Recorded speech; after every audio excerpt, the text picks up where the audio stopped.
venez avec moi? Aujourd'hui, Caliderson est à La Roche-sur-Foron. C'est vers l'an 1000 que serait mentionnée pour la première fois La Roche. Mais tout son passé avant le XIVe siècle est encore basé sur des suppositions. En 1033, le comte Gérold de Genève s'établit dans ce bourg fortifié et en fait sa capitale, car il souhaite s'éloigner de Genève, étant toujours en conflit avec l'évêque de Genève, détenteur des pleins pouvoirs de la ville. Il établit le château comtal au pied de la tour carrée en bois existante.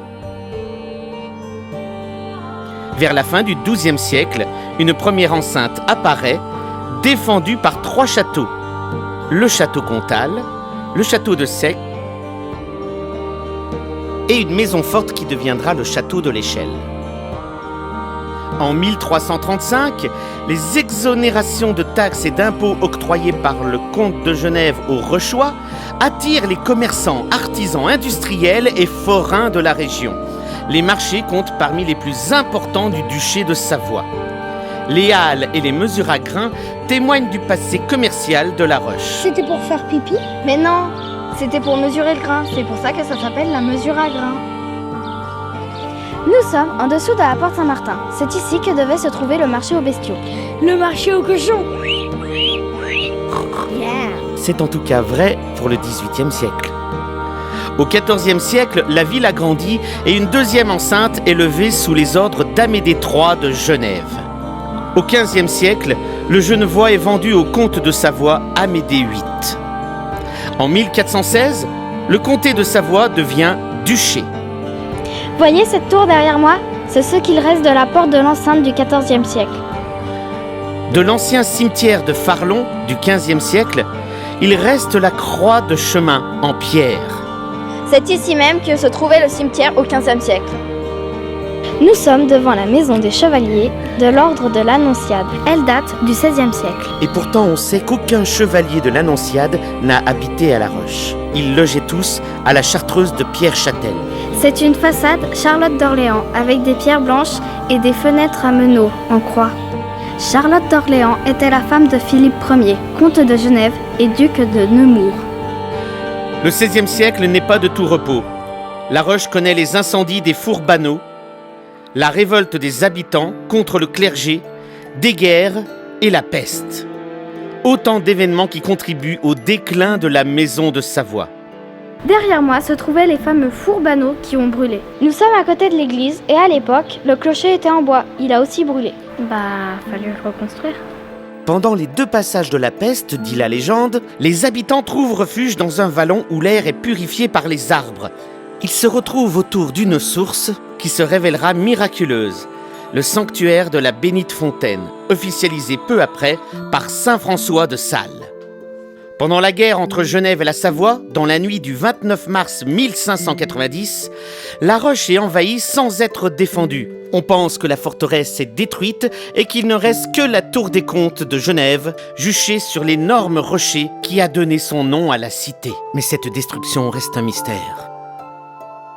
Dans la nuit du 11 au 12 décembre 1602, les Savoyards répondent et attaquent Genève par surprise en escaladant les remparts.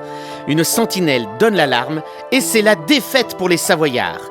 Une partie des échelles ayant servi pendant cette escalade avait été entreposée à La Roche. De là viendrait le nom du château de l'Échelle. Je suis pas d'accord.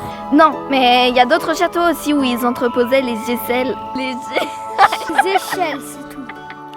La Roche-sur-Foron fait parler d'elle en 1885 en devenant une des toutes premières villes éclairées à l'électricité.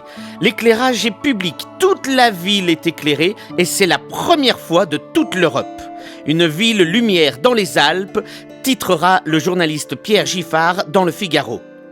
Depuis la Révolution, La Roche fait partie du Faucigny, mais elle a toujours été territoire du Genevois et même première capitale du Genevois après Genève. La Roche-sur-Foron, c'est plein de trésors, mais ils ne sont pas tous visibles. Alors merci à tous les particuliers qui nous ont ouvert leurs portes. Dans ce bâtiment, par exemple, dans les escaliers au sol, il y a une mosaïque faite avec des os de mouton. C'est une mosaïque, en plein milieu d'un escalier. Un escalier qui tourne, qui prend un virage. Là, on voit une croix dessinée. C'est la même que sur les chevaliers. C'est pas des cailloux. Qu'est-ce que c'est? On dirait de l'os. De l'os? Chez l'habitant, on peut également trouver d'anciennes cheminées. Ils m'ont jugé, mais je n'ai jamais senti autant d'injustice. C'était affreux. Je n'avais pas le droit de me défendre. Ou même des escaliers atypiques. Prends soin de toi, Soleng. Oh, ne vous en faites pas pour moi. Juste une promenade. Et je reviens avec un dragon. Nous sommes ici en présence d'un escalier qui tourne dans le sens inhabituel. C'est-à-dire qu'il est dextre-gire, qu'il tourne vers la droite. Je suis droitier, donc j'attaque. Mais c'est pas facile vers la droite. Mais je suis droitier et pour défendre, c'est beaucoup plus facile. Aujourd'hui, La Roche-sur-Foron est la deuxième cité historique de Haute-Savoie, consciente de son héritage et de son patrimoine culturel. Le jeu de Charlie. On va jouer à mon jeu. Sauras-tu me trouver aujourd'hui?